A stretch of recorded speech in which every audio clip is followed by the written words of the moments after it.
Time for the 49ers Rush Podcast. Welcome to another 49ers roster countdown. We are continuing. We're now within the 50s, and at number 59, we got a very promising, young, raw, talented offensive lineman, Spencer Burford.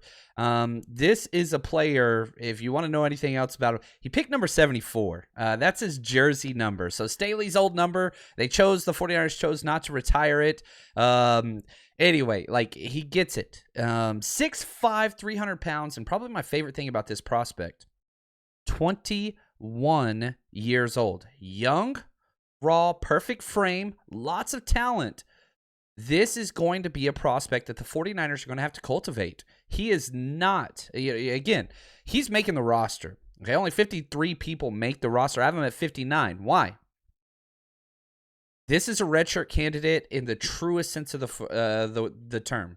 This kid is going to wait to play. Doesn't mean he's not talented. Doesn't mean any of those things. He's incredible. His ceiling is as high as any prospect that the 49ers landed this year. It's just you're going to have to wait. You got to kind of help him grow into one. He's playing a different position. We'll get into that. But let's look back. Okay, let's understand the journey that Spencer Burford made to the NFL. He's from San Antonio, been in San Antonio his entire life, played at Wagner High School, the Fighting Thunderbirds, which they love their military down there. San Antonio, very military base driven kind of culture, and the school reflects that. Was a criminal justice major, which I love. 4-star recruit. He chose to go to the University of Texas, San Antonio, the Fighting Roadrunners. The highest ranked recruit in the history of one of the newest schools, D1 schools out there. Now, he's got NFL bloodlines. He's got two cousins that made it to the NFL.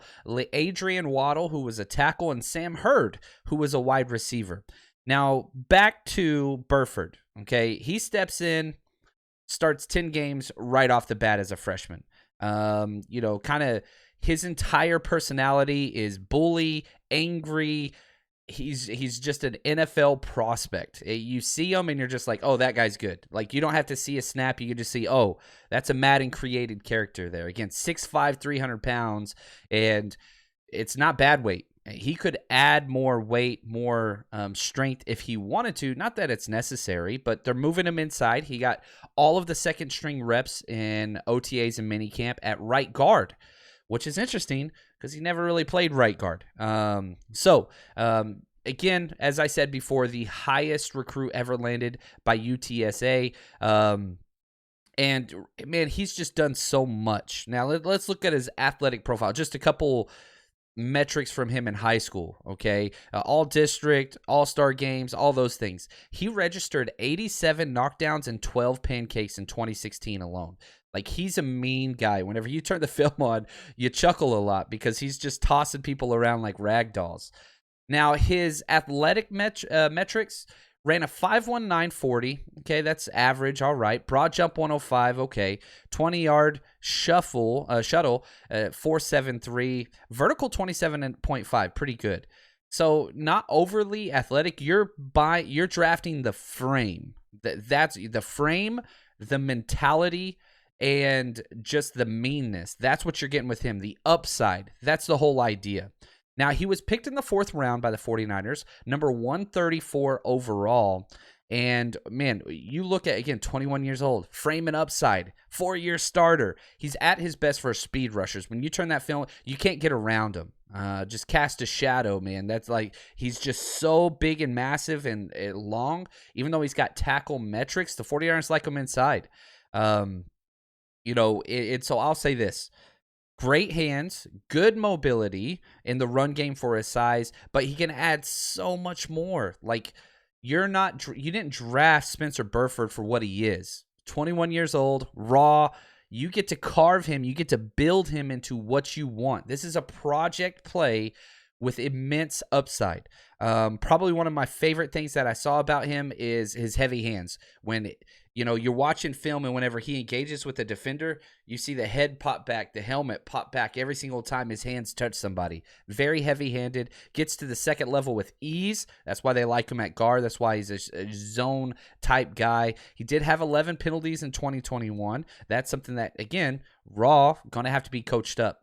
Adam Peters, he said the 49ers had a 3rd to 4th round grade on him. So that means back end 3rd, early 4th. And again, they picked him 134 in the 4th round. So a little bit of a value there. And Adam Peters said he's quicker than fast, and they're going to try him at guard and tackle. Now, again, remember, exclusively played at right guard during UTAs and minicamp. So we'll see if they have something else for him. But, man, I don't want him moving around. I really, really don't.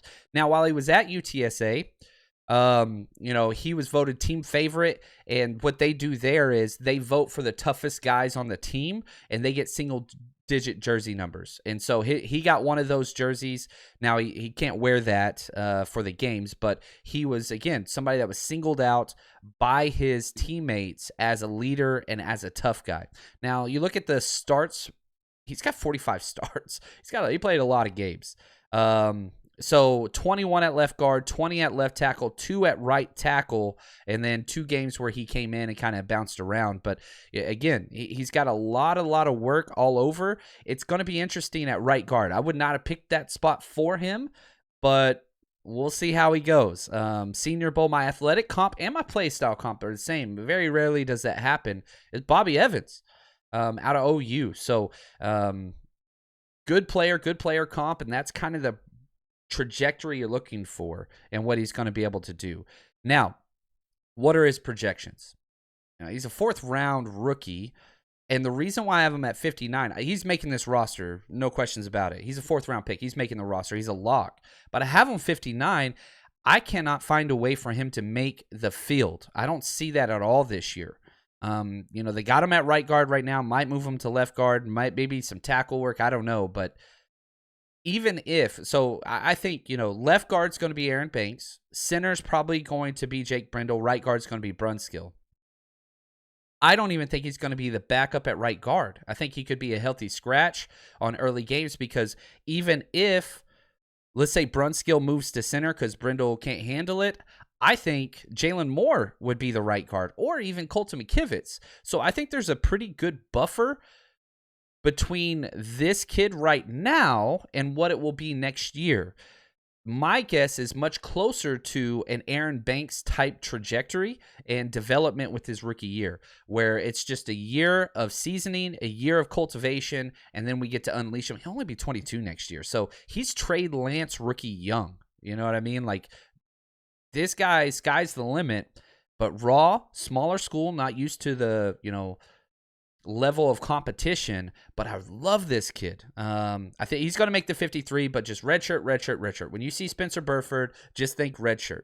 I just think that's the way it's going to be. No way he gets any playing time, especially the first 6 weeks of the season, even with maybe 1 or 2 injuries to the inside. Still don't think that's him. And that's not a criticism of anything that this kid brings. That's not what this is. He is 100% talent. But the 49ers have continually shown, we're not going to play you where you are. We want to play you where you will be. It's the development of Kyle Shanahan. It's the whole MO. And because the 2022 49ers are so deep, he gets to wait and grow into what he will be. Now, remember, this entire list is biggest impact on the 2022 season. That's why I have him 59. He's making the roster, but he's going to be redshirted. Not going to see him too much playing time. Do want to thank Josh and Anthony. You guys are the absolute best producers of this whole series, and we're just going to keep counting them down.